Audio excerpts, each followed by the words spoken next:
మనం doctor BR అంబేద్కర్ను భారత రాజ్యాంగ నిర్మాతగా, దళితోద్ధారకుడిగా ఆరాధిస్తాం. కాని అదే అంబేద్కర్ను, ఆయన రాసిన రాజ్యాంగాన్ని, ఆయన ఎంచుకున్న బౌద్ధ మతాన్ని అత్యంత కఠినంగా, హేతుబద్ధంగా విమర్శించిన ఆమె రంగనాయకమ్మ. ఆమె విమర్శ వెనుక ఉన్నది మార్క్సిజం అనే ఒక పదునైన కత్తి. అసలామె ఏమంటోందో అర్థం చేసుకోవాలంటే మనం పైన కనిపించే రాజకీయాల్ని కాసేపు పక్కన పెడితే సమాజం యొక్క లోతైన నిర్మాణాన్ని చూడాలి. ఒక ఊరిలో ఒక పాతకాలపు విషపూరితమైన చెట్టు ఉంది అనుకుందాం. ఆ చెట్టుకు కాసే పండ్లు తిని ఊళ్ళో వాళ్లంతా రోగాల పాలవుతున్నారు. అప్పుడే ఇక్కడ అంబేద్కర్ అనే డాక్టర్ వచ్చి ఏం చెప్పారంటే, ఈ చెట్టు కొమ్మలు విషపూరితం, దీని ఆకులు మనుషుల్ని చంపేస్తున్నాయి, కాబట్టి ఈ కొమ్మల్ని నరికేద్దాం, ఆకుల్ని తుంచేద్దామని పోరాటం చేశారు. కాని రంగనాయకమ్మ అనే శాస్త్రవేత్త వచ్చి ఏమంటోందంటే, నువ్వు కొమ్మలు నరికితే రేపు ఇంకో కొమ్మ వస్తుంది, ఆకులు తుంచితే మళ్లీ కొత్త ఆకులు పుడతాయి. అసలు ఈ చెట్టు విషపూరితమైన ఫలాలను ఇవ్వడానికి కారణం అది నాటుకున్న మట్టిలో ఉంది, దాని వేర్లలో ఉంది. ఆ వేర్లే పెట్టుబడిదారీ ఆర్థిక వ్యవస్థ. సో నువ్వు వేర్లను పీకేయకుండా కొమ్మలతో యుద్ధం చేయడం వల్ల లాభం లేదు అని ఆమె వాదన. ఇక మొదటి పాయింట్, కులం వర్సెస్ వర్గం. అంబేద్కర్ గారు కులాన్ని ఒక సామాజిక క్యాన్సర్గా చూశారు. కుల నిర్మూలన జరిగితే తప్ప దేశానికి విముక్తి లేదన్నారు. కాని రంగనాయకమ్మ గారు దీన్ని మార్క్సిస్టు కోణంలో విమర్శిస్తారు. ఆమె దృష్టిలో సమాజం కేవలం 2 వర్గాలుగానే ఉంటుంది. ఒకటి ఉత్పత్తి సాధనాలు, అంటే భూమి, ఫ్యాక్టరీలు, డబ్బు ఉన్న యజమాని వర్గం. 2 కేవలం తన శ్రమను అమ్ముకుని బ్రతికే కూలీ వర్గం. ఇప్పుడు ఒక దళిత కూలీని తీసుకుందాం.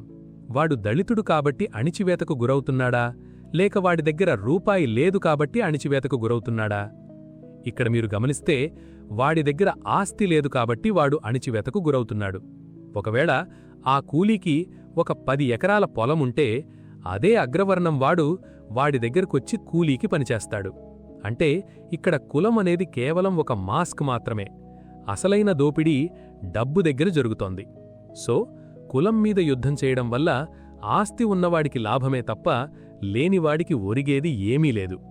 కుల పోరాటం అనేది పేద ప్రజలను వర్గ పోరాటం నుండి పక్కదారి పట్టించేది. రెండోది అత్యంత వివాదాస్పదమైన అంశం, భారత రాజ్యాంగం. మనం అంబేద్కర్ను రాజ్యాంగ నిర్మాతగా గర్వంగా చెప్పుకుంటాం. కాని రంగనాయకమ్మ గారు ఆ రాజ్యాంగాన్నే ఒక పెట్టుబడిదారి పత్రం అని పిలుస్తారు. దీనికి ఆమె చెప్పే లాజిక్ చాలా వింతగా కాని వాస్తవంగా అనిపిస్తుంది. రాజ్యాంగం మనకు సమానత్వం ఇచ్చింది అంటాం. కాని ఎలాంటి సమానత్వం? ఒక బిలియనీర్ కుమారుడికి, ఒక బిచ్చగాడికి ఒకే ఓటు హక్కు ఉండటం సమానత్వమా? కాదు. రాజ్యాంగం ప్రైవేటు ఆస్తిని ప్రాథమిక హక్కుగా గుర్తించింది. ఎవడైతే ఆస్తిని కలిగి ఉంటాడో వాడే విద్యను, వైద్యాన్ని, మీడియాను, చివరకు న్యాయాన్ని కూడా తన గుప్పెట్లో ఉంచుకోగలడు. అంబేద్కర్ గారు అట్టడుగు వర్గాల ప్రతినిధిగా ఉండి కూడా దోపిడీకి మూలమైన ఈ ఆస్తి హక్కును ఎందుకు రద్దు చేయలేదు అని ఆమె ప్రశ్నిస్తారు.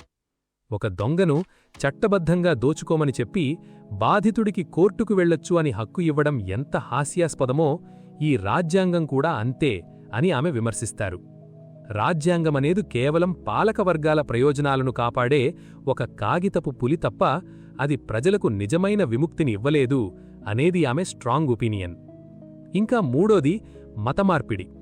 అంబేద్కర్ గారు హిందూ మతాన్ని వదిలి బౌద్ధాన్ని స్వీకరించారు. దీన్ని దళిత సమాజం ఒక గొప్ప విప్లవంగా భావిస్తుంది. కాని రంగనాయకమ్మ గారు దీన్ని ఒక భ్రమగా కొట్టిపారేస్తారు. ఆమె దృష్టిలో మతమనేది మనిషిని హేతుబద్ధంగా ఆలోచించనివ్వకుండా చేసే ఒక సంకెళ్ళు. హిందూ మతంలో ఉన్నది మూఢనమ్మకమైతే బౌద్ధంలో ఉన్నదేంటి? అది కూడా ఒక నమ్మకమే కదా. ఒక జైలులో ఉండి బాధపడుతున్న ఖైదీకి జైలర్ వచ్చి, ఇదిగో నీ పాత బట్టలు తీసేసి ఈ కొత్త బట్టలు వేసుకో అని చెప్పినట్లుగా ఉంది ఈ మతమార్పిడి. బట్టలు మారినంత మాత్రాన ఖైదీకి స్వేచ్ఛ రాదు. వాడింకా జైలు అనే మతంలోనే ఉన్నాడు. దేవుడు లేడని, మతమొక దోపిడీ సాధనమని ప్రజలకు చెప్పాల్సింది పోయి అంబేద్కర్ గారు మళ్లీ ప్రజలను ఇంకో మతంలోకి నెట్టడం ద్వారా వాళ్లను శాస్త్రీయ ఆలోచనలకు దూరం చేశారు అని మనం గమనించవచ్చు. మరో ముఖ్యమైన విషయం రిజర్వేషన్లు. రిజర్వేషన్ల వల్ల కొన్ని ఉద్యోగాలు వస్తాయి, కొందరు ఉన్నత స్థానాలకు వెళ్తారు. కాని ఆ వెళ్లినవారు వ్యవస్థను మారుస్తున్నారా అంటే లేదు. వాళ్లు కూడా అదే దోపిడీ వ్యవస్థలో భాగమైపోతున్నారు. రిజర్వేషన్ల ద్వారా ఒక దళితుడు కలెక్టర్ అయితే ఆ కలెక్టర్ మళ్లీ తన కింద ఉన్న పేదవాడినే అణిచివేస్తాడు. ఎందుకంటే ఆ సీటు అతనికిచ్చింది ఈ పెట్టుబడిదారీ వ్యవస్థే. రిజర్వేషన్లు అనేవి ఒక పెద్ద గాయానికి పైన వేసే చిన్న బ్యాండేజ్ లాంటివి. అది గాయాన్ని కనపడకుండా చేస్తుంది తప్ప గాయాన్ని నయం చేయదు. అందరికీ ఉపాధి, అందరికీ సమాన విద్య రావాలంటే రిజర్వేషన్లు కాదు, ఆస్తిలేని సమాజం రావాలి. అంబేద్కర్ గారు ఈ మౌలికమైన మార్పు గురించి మాట్లాడకుండా కేవలం కొన్ని రాయితీల కోసం పోరాడారు అనేది రంగనాయకమ్మ గారి ప్రధాన విమర్శ. చివరగా ఆమె చెప్పే పాయింటేంటంటే, లీడర్ల చరిస్మా కంటే సిద్ధాంతం ముఖ్యం. మనం అంబేద్కర్ను ఒక దేవుడిలా చూస్తాం, ఆయన ఫోటోలకు పూజలు చేస్తాం. కాని ఆయన చేసిన విశ్లేషణలో ఉన్న లోపాలను ప్రశ్నించం. సో రంగనాయకమ్మ గారు ఆ ధైర్యం చేశారు. ఆమె ఉద్దేశంలో అంబేద్కర్ గారు ఒక గొప్ప మేధావి కావచ్చు, కాని ఆయన పరిష్కార మార్గాలన్నీ కూడా వ్యవస్థలో ఉంటూనే మార్పు కోరుకున్నాయి. కాని మార్క్సిజం వ్యవస్థను కూల్చి కొత్త వ్యవస్థను నిర్మించమంటోంది. పవర్ అనేది కేవలం ఓటు ద్వారా రాదు, అది ఉత్పత్తి సాధనాల మీద హక్కు ద్వారా వస్తుంది. ఈ విమర్శలన్నీ వింటుంటే మనకొక విషయం అర్థమవుతుంది. రంగనాయకమ్మ గారు అంబేద్కర్ను వ్యక్తిగతంగా ద్వేషిస్తున్నారు లేదు, కాని ఆయన అనుసరించిన పార్లమెంటరీ ప్రజాస్వామ్య పద్ధతి వల్ల ప్రజలకు శాశ్వత విముక్తి రాదని ఆమె నమ్ముతున్నారు. అధికారమనేది కేవలం ఒక కులం నుంచి ఇంకో కులానికి మారడం కాదు. అధికారమనేది ప్రజలందరి ఆస్తి కావాలి. అధికారమనేది కేవలం చట్టాలు చేయడం కాదు. అధికారమనేది ప్రకృతి సంపదను అందరికీ సమానంగా పంచడం. మనం గ్రహించాల్సిందేంటంటే, సమస్య కులం దగ్గర మొదలవచ్చు, కాని అది ముగిసేది మాత్రం ఆర్థిక అసమానత దగ్గరే.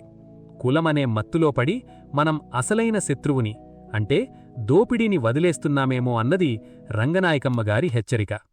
ఆమె విమర్శలు పదునుగా ఉండొచ్చు, కాని అవి మనల్ని ఒక లోతైన ప్రశ్న అడిగేలా చేస్తాయి. మనం పోరాడుతున్నది కేవలం మన గుర్తింపు కోసమా, లేక మన అందరి కడుపు నిండే ఒక కొత్త ప్రపంచం కోసమా? అధికారం ఒక్కడి చేతిలో ఉండటమే కాదు, అధికారమనే పదమే లేని సమాజం కోసం కలలుగనడమే నిజమైన విప్లవం అని రంగనాయకమ్మగారి సిద్ధాంతం మనకు చెబుతోంది. సిద్ధాంతాలను గుడ్డిగా నమ్మడం మానేసి వాటిని హేతుబద్ధంగా ప్రశ్నించినప్పుడే మనకు నిజమైన జ్ఞానం కలుగుతుంది. అది అంబేద్కరిజమైనా, మార్క్సిజమైనా.